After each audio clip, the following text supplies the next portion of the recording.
कितना बड़ा मकाम है शौहर का। इसीलिए नबी ने फरमाया था, मेरी बेटी फातिमा तुम कयामत में जब मुझसे मिलो तो इस हाल में मिलना मेरी बेटी के तेरा शौहर तुझसे राजी हो, तेरा अली तुझसे राजी हो। शौहर का मकाम बड़ा बुलंद बाला है। मैंने उन बहनों को भी देखा है कि जब तक शौहर जिंदा होते हैं, जब तक शौहर हयात होते हैं, रानी की तरह घर में रहती हैं, सोने के कंगन हाथ में हैं, जेवरात से मुरस्सा हैं और जो चीज चाहती हैं वो खाती हैं। और जब उसी शौहर का साया सर से उड़ता है तो कोई खैरियत पूछने वाला नहीं होता, कोई मोहब्बत से देखने वाला नहीं होता, कोई उससे मोहब्बत से कलाम करने वाला नहीं होता।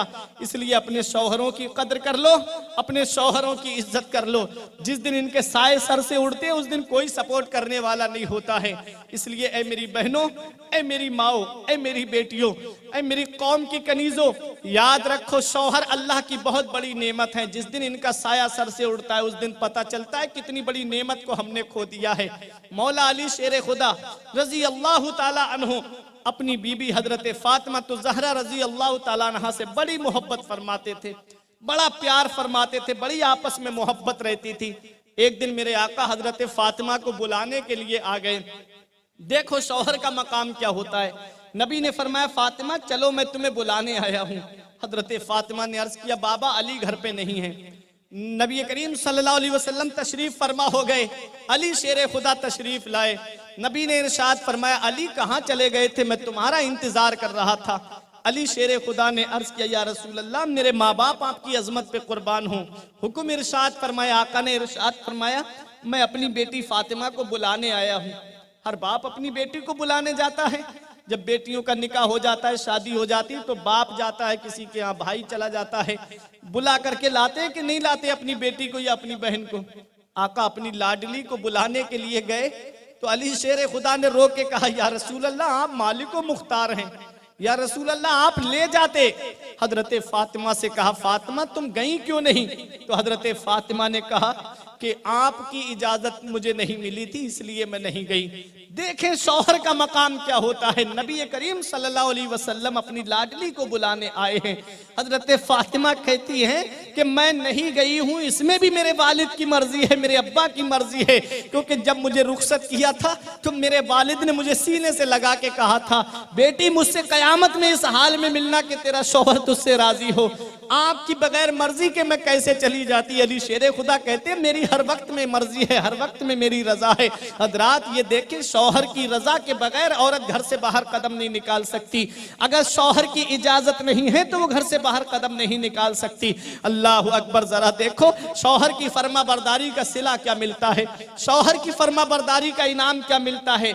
इमाम गजाली ने इसको इह्याउल उलूम के अंदर वाक़े को लिखा है हदीस के हवाले से।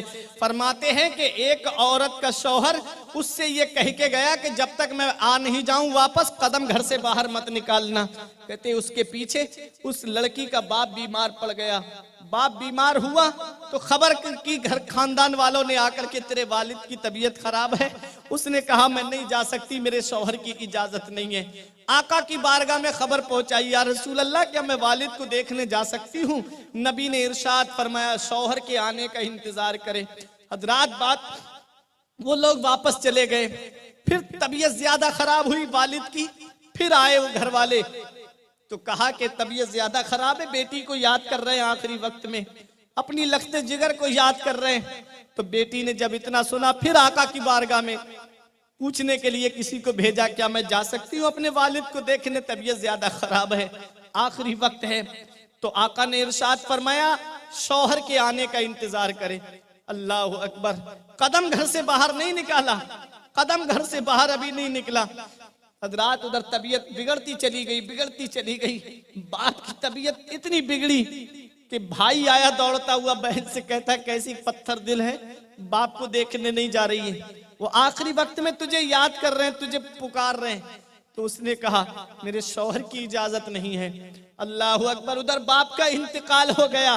कहा अब तो आखिरी बार चेहरा देखने आ जा, अब तो तेरे बाप का चेहरा हमेशा के लिए तेरी नजरों से रूपोश होने वाला है।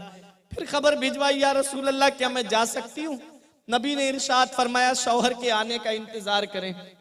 अल्लाह अकबर। बाप का जनाजा तैयार हुआ। अब वो घर में आंसू बहा रही है, वो बाप कितनी उसकी शफकतें याद आती होंगी बेटी को, कितनी बाप की कुर्बानियां याद आती होंगी बेटी को कि बचपन से लेकर के सीने से मुझे लगा करके रखा। वो सारी कुर्बानियां बाप की याद आ रही हैं, बेटी को आंसू बहा रही है लेकिन कदम घर से बाहर नहीं निकाला। अल्लाह अकबर, जनाजा तैयार हुआ और जनाजा चला गया कब्रिस्तान। वो घर में आंसू बहा रही है, वो बाप जिसने अपनी बेटी की ख्वाहिशें पूरी करने के लिए गर्मी नहीं देखी, वो बाप जिसने अपनी बेटी की ख्वाहिशें पूरी करने के लिए सर्दी नहीं देखी, वो बाप जिसने अपनी बेटी की ख्वाहिश पूरी करने के लिए मौसम बरसात नहीं देखा, आज उसी बाप का जनाजा उठ गया और बेटी अपने बाप का चेहरा तक देख नहीं पाई। रात जब जनाजा चला गया, उसका शौहर वापस आया, उसने रोते हुए देखा। कहा रोती क्यों हो? कहा अब्बा का इंतकाल हो गया। कहा गई क्यों नहीं? कहा आपकी इजाजत नहीं थी। दोनों मियाँ बीबी आका की बारगाह में आए। शौहर ने कहा या रसूल अल्लाह, कि अल्लाह मुझे माफ कर देगा, मेरी बीबी मेरी वजह से घर से बाहर कदम निकाल के नहीं गई। या रसूल अल्लाह, उसके वालिद का इंतकाल हो गया।